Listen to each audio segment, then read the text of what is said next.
샬롬 상록수 17번째. 까딱하면 10년 동안 공부가 도루함이 다불이 될 테니까 곧 가봐야겠어요 하고 영신의 붕대 교환이 끝나는 것을 기다렸다. 영신이도 한 일주일만 더 있으면 퇴원을 할 거요, 괜히 나 때문에 하면서도 이번에는 손을 놓을 수밖에 없었다. 여러분이 저렇게 번차례로 와서 간호를 해주니까 난 안심을 하고 가겠어요. 자, 이번에 우리 꼭 항공에서 만납시다 하고 굳게 악수를 한 후 병실 문을 획 열고는 뒤도 안 돌아다보고 나와 버렸다. 영신은 침대 위에 엎드려 미안과 감사와 섭섭함에 몸들 곳을 모르고 1시간 동안이나 울었다. 두 눈이 붓도록 울었다. 곁에 사람들이 이제 두 분이 혼인만 하면 한평생 이별 없이 살 거 이러지 마시오.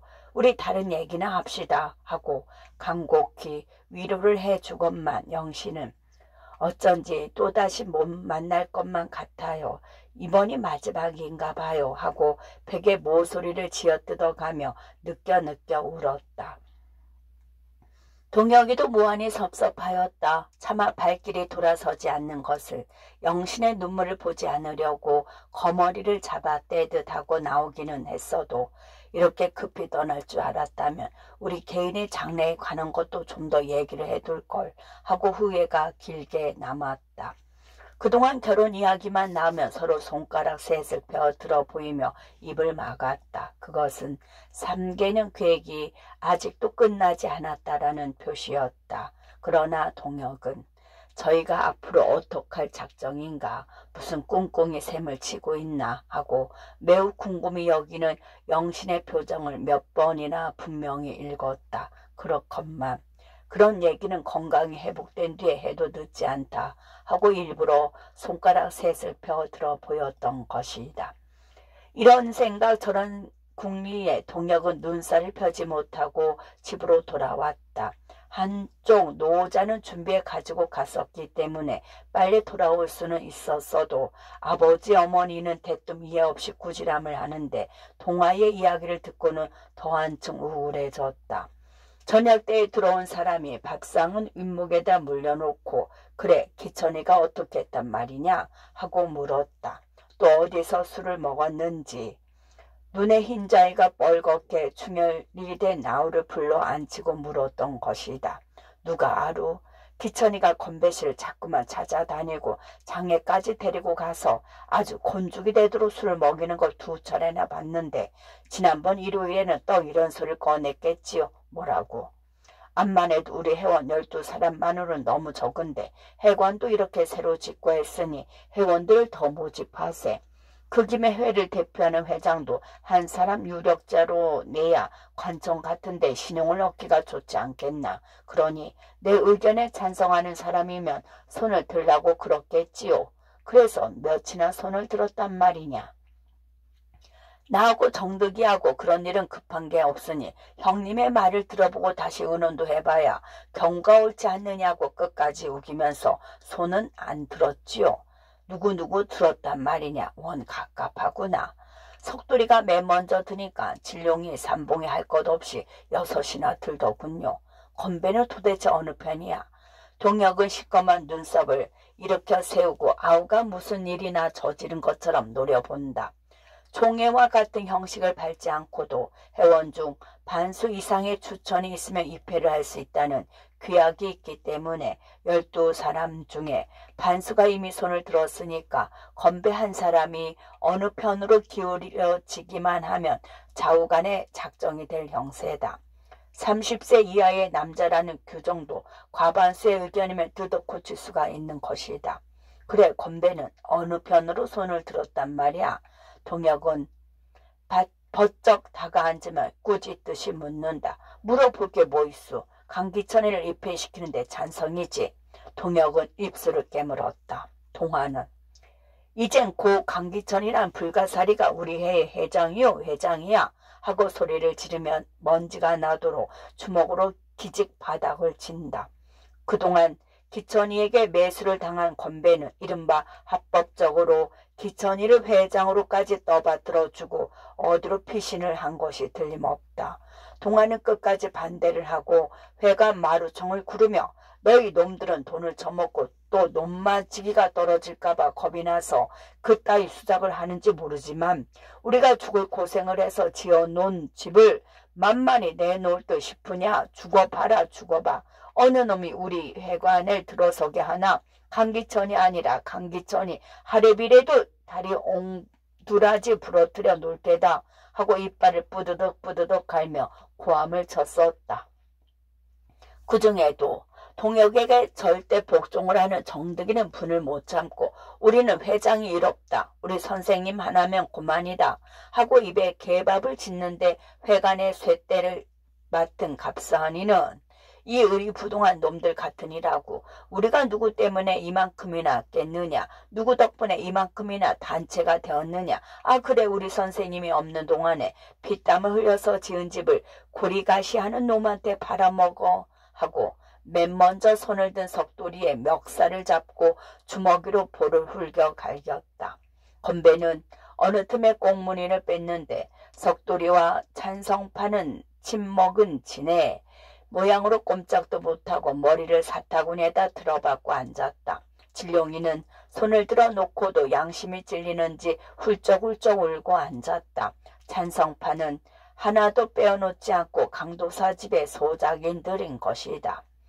갑산이는 허리띠를 끌어더니 쇳대를 3번 4번 이빨로 매듭을 지어 꼭꼭 매면서 우리 선생님 말이 없이 목이 베져도 안 내놓을 테다 하고는 회원들이 나갈 때까지 지키고 섰다가 회관문을 단단히 잠근 다음 그 허리띠를 바싹 졸라 메었다. 아우에게서 자세한 경과를 들은 동혁은 영신에게 오래 있었던 것을 몇 번이나 후회하였다. 놀러 갔었던 것은 아니었으나 연애와 사업은 어떠한 경우에든지 양립하기 어렵다는 것을 절실히 깨달았다. 그보다도 금방 분통이 터질 듯이 분한 것을 참을 수 없었다. 기천이가 조만간 그러한 흉책을 써서 회관을 점령하려는 눈치를 짐작 못했던 것도 아니니 도리어 괴이적을 것이 없다. 그러나 이제까지 같은 지식 분자로 손을 잡고 동네일을 시작하였고 함께 온갖 고생을 참아오던 건배가 마음이 변해서 강기천의 주구 노릇까지 하게 된 데는 피를 토하고 싶도록 분하였다. 과거에 자별하던 우정으로서 이번 행동을 호의로 해석하려는 마음의 여유를 가지려고 하면서도 오직 원수 같은 구복 때문에 참다 못해서 지조를 팔고 다만 하나뿐이었던 동지를 그나마 출타한 동안에 배반한 생각을 하니 눈물이 뜨끈하게 솟았다. 비록 중심은 튼튼치 못하나마 자사적 기계가 있고 낙천가이던 건배로 하여금 환장이 되게까지 만든 이놈의 환경이. 동혁은 금세 벙어리가 된 것처럼 입을 꽉 다물어 버렸다. 그러면서도 설마 건배가 쉽사리 그다지 쉽게 마음이 변했을라고 하고 2번 3번 아우의 말을 믿지 않으려고 무진 애를 썼다. 동혁은 불도 안 켜고 누워서 될 수 있는 대로 냉정히 앞으로 어떻게 하면 좋을까를 생각해 보았다. 무슨 짓을 하든지 유일한 단체인 농회를 3, 4년이나 근사를 모아진 회관체 기천의 손에 빼앗길 수는 없다. 건배를 불러다가 책망을 하고 기천이를 직접 만나 단단히 따주고 싶은 생각이 불현듯이 나지 않는 것은 아니지만 적어도 회원의 반수 이상이 울며 겨자 먹기로 생활 문제 때문에 그 편에가 들러붙게 된 이상 일시의 혈기로서 분풀이를 하는 것으로는 문제가 더 얽혀 갈지언정 원만히 해결은 되지 못할 것 같았다. 성미가 관솔같이 괄괄한 동화가 그놈의 자식을 그대로 두고 본단 말이오. 내 눈에만 띄어봐. 돼지지 않을 만큼 배주고 말 테니 지역 사는 게 농사 짓는 것보다 수월하다는데 겁날 게 뭐유 하고 발을 뽐내는 것을 아서라. 그건 모기를 보고 환도를 뽑는 격이지. 그보다 더 큰 적수를 만나면 어떡하련. 완력으로 될 일이 있고 안 되는 일도 있는 걸 알아야 한다. 넌 아직 나 하라는 대로 가만히 있어 하고 다일렀다. 그것도 폭력으로는 되지 않을 성질의 일인 것을 알고 있기 때문이다. 그는 별별 생각을 다 해보다가 한 가지 도리밖에 없다 하고 부르짖으며 발길로 벽을 걷어차고 일어났다. 그들의 빚을 갚아주는 것이다. 강가의 집 소작을 안 해먹고도 살 수 있게 만들어주는 것이다. 말은 간단하다. 단 2마디밖에 안 된다. 그러나 그 간단한 말은 동혁의 어깨가 휘도록 무거웠다. 현재의 저의 미약한 힘으로는 도저히 실행할 가능성이 없는 일일 것 같았다. 그 근본책을 알고도 손을 대지 못하는 동혁의 고민은 컸다. 결국은 한 그릇의 밥이 인간의 정신을 지배한다. 더군다나 농민을 먹는 것으로 하늘을 삼는다고 옛날부터 들어 내려오지 않았는가. 이것이 흔들어 볼 수 없는 철칙인 이상 이제까지는 그 철칙을 무시하지 않았을 망정 첫 손가락을 꼽을 만큼 중대히 생각을 하지 않았던 것만은 스스로 부인할 수 없었다. 그것은 나 자신이 농촌의 태생이면서도 아직까지 밥을 굶어보지 못한 인테리 출신이 까닭이다 하고 동혁은 저 자신을 비판도 하여 보았다. 이제까지 단체를 조직하고 글을 가르치고 회관을 번듯하게 지으려고 한 것은 요컨대 메마른 땅에다가 암모니아 수나 관리산 석회 같은 화학비료를 주어 농작물이 그저 엄부렁하게 자라는 것을 보려는 성급한 수단이 아니었던가. 동혁은 냉정히 제가 해온 일을 반성하는 나머지에 먼저 밑거름을 해야 한다. 흠씬 썩은 대비를 깊숙이 주어서 논바닥에 시커멓도록 걸게 한 뒤에 곡식을 심는 것이 일의 순서다. 그런데 나는 그 순서를 바꾸지 않았던가 하고 혼자 말을 하며 또다시 눈을 딱 감고 앉았다가 집 한 채를 가지고 다툴 때가 아니다. 동지가 배반한 것을 분하게만 여기고 흥분할 것이 없다 하고 무릎을 탁 치고 일어서서 좁은 방 안으로 왔다 갔다 하다가 이번 기회에 영신에게도 선언한 것처럼 제1보부터 다시 내디디지 않으면 안 된다. 표면적인 문화운동에서 실질적인 경제운동으로 결론을 얻은 동혁은 방으로 들어가 그제야 불을 켜고 서랍 속에서 동리 사람과 회원들의 수입 지출이며 빚을 진 금액까지 상세히 적어 넣은 2세 일람표를 꺼냈다. 그것은 회원들이 여러 달을 두고 조사해 온 것으로 매우 정확한 통계였다. 그때였다. 문 밖에서 두런두런하는 소리가 들리더니 선생님 오셨지요? 하고 반대파의 회원들이 정득이를 앞장세우고 마당으로 들어섰다. 방 안에 가득 들어앉은 회원들의 입에서 비분에 넘치는 호소를 받을 때 동혁이도 다시금 흥분이 되지 않는 것은 아니었만 참을 수 있는 걸 참는 게 정말 참을 줄 아는 거라네 하고 아무튼 너무 떠들면 일이 되려 크게만 벌어지는 법이니 얼마 동안 모든 걸 내게 맡겨두게 따로 생각하는 일도 있으니 하고 거듭 제가 그동안에 동리를 떠나 없었던 것을 사과하였다.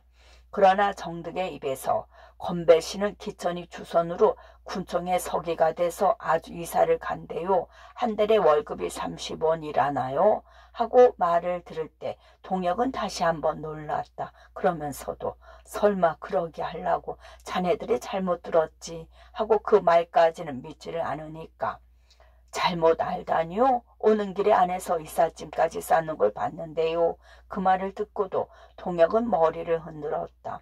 군서기가 그렇게 짧은 시일에 용이하게 되는 것도 아니오. 또는 건배가 오래전부터 뒷구멍으로 운동을 하였으리라고는 콩으로 매주를 쏜데도 고지가 들리지 않았다. 또는 그에게는 소학교 교원 노릇을 할 자격까지 빼앗긴 것을 잘 알고 있는 터이라. 그럴 리는 만무하지 하면서도 실질을 검사하듯이 이삿짐을 싼다는 건배의 집에는 가보기도 싫었다. 이튿날 이른 아침 동혁은 평일과 조금도 다름없이 일어나 회관으로 올라가서 기상나팔을 불었다.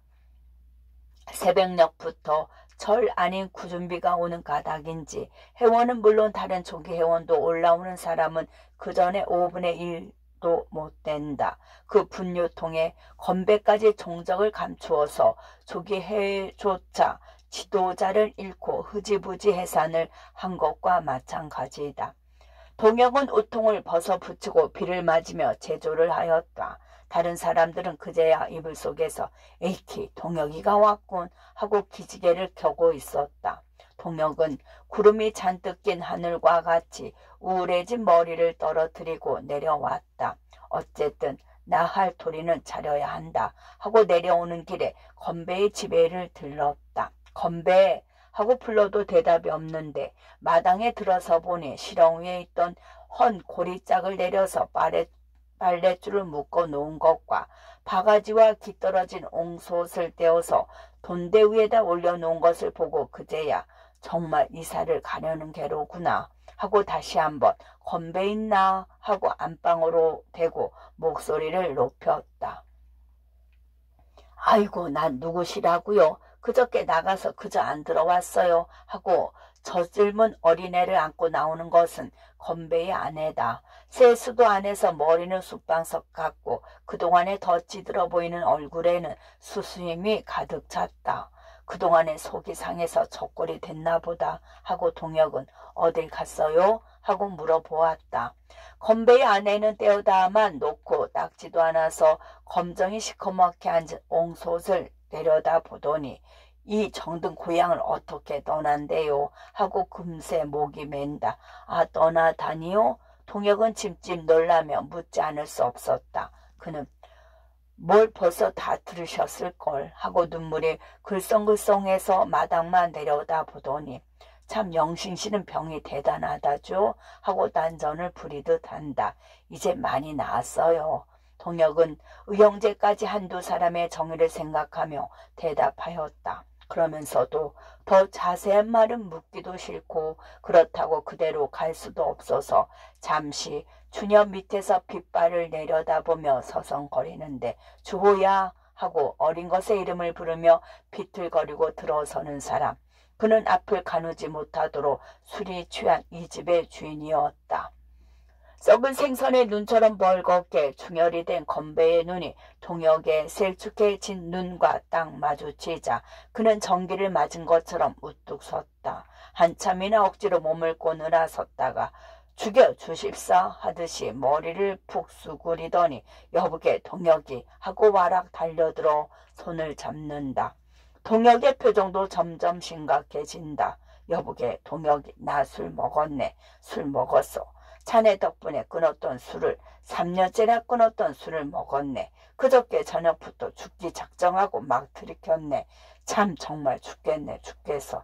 이 사람 동혁이 팔아먹은 양심은 아직도 조금은 남았네 그려 하고 안가슴을 헤치고 주먹으로 쾅쾅 치더니 동혁이 어깨에 가 몸을 턱 실리며 여보게 내 이 낯짝에 침을 뱉어주게. 어서 똥물이라도 끼얹어 주게. 난 동지를 배반한 놈일세. 우리 손으로 지은 피땀을 흘려서 진 회관을 그 집을 그 단체를 이놈의 손으로 깨뜨린 셈일세 하고 진흙바닥에 펄썩 주저앉더니 흐흑 느끼면서 내가 형편이 자네 맘만 해도 두 가지 맘은 안 먹었겠네. 내 딴엔 참기도 무척 참았지만 원수의 목구멍이 포도청이니 어떡하나. 안 못 보는 늙은 어머니하고 하나 둘도 아닌 어린 새끼들하고 이 입술에도 풀칠을 해야 살지 않겠나 하고 사뭇 어린애처럼 엉엉 울면서 우리 내외는 남몰래 군기를 밥 먹듯 했네. 못 먹고도 배부른 척하기란 참 정말 힘드는 노릇이네. 하지만 어른은 참기나 하지. 저 어린 것들이야 무슨 죄가 있나. 우리 같은 놈한테 태어난 죄밖에. 이승에 무슨 큰 죄를 졌단 말인가. 그것들이 뻔히 굶고 그려.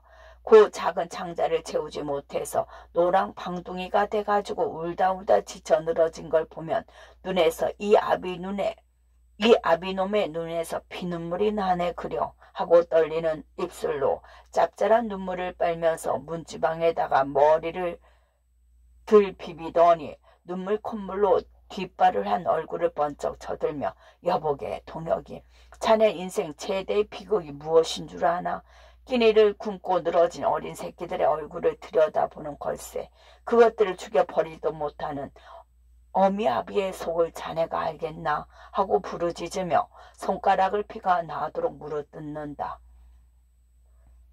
동혁은 팔짱을 끼고 서서 잠자코 건배의 독백을 들었다. 핏덩어리 같은 그 무엇이 침으로 오르는 듯한 것을 억지로 참고 섰으려니 건배만큼이나 마음이 괴로웠다.